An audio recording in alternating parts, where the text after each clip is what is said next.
மேகங்களெல்லாம் தொட்டவிட ஆசை.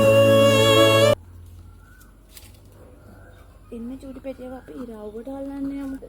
චුට්ටක් කාගතියක් වගේ තියෙනවා නම් උදේ පාන්දර උදේ 8ත් 9ත් අතර වෙන ලාවට එන ඉරව්වට පුංචි පෙටියව විනාඩි 5ක් 10ක් අල්ලගෙන ඉන්න.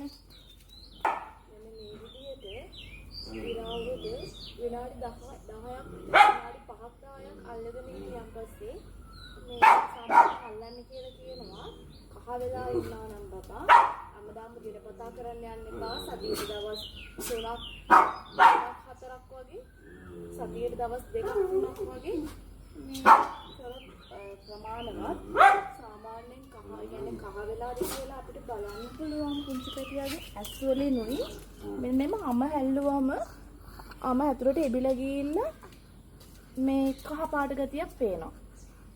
එතකොට මේ නම් එහෙමනම් මේ බබාව ඉරව්වට ප්‍රොඩක්ට් ප්‍රමාණවත් ඇල්ලුවොත් සාමාන්‍ය වැඩිපුර කහ ගතියක් තියෙනවා නම් අනිවාර්යයෙන්ම වෛද්‍ය උපදෙස් ගන්න.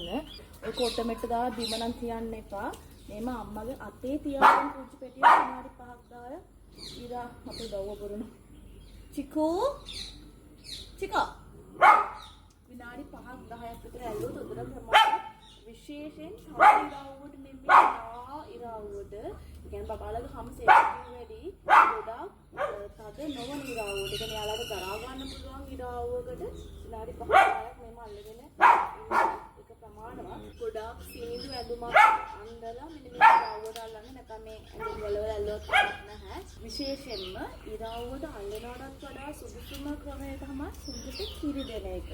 පුළුවන් තරම් අම්මගේ මව් කිරි දෙනවා නම් ඉතින් ඔයාලටත් හිතෙනවා නම් පුංචි පැංචගේ පුංචි කහගතියක් එම තියෙනවායි කියලා උදේ පාන්දර ඔය වැටෙන ඉරාව්වට අල්ලලා බලන්න. පුංචි පැංචත් කුරුල්ලුන්ගේ සද්දය ආගෙන ඔහොම පොඩ්ඩක් ඇවිදගෙන ඉන්නකොට එයාටත් හරිම සතුටුයි.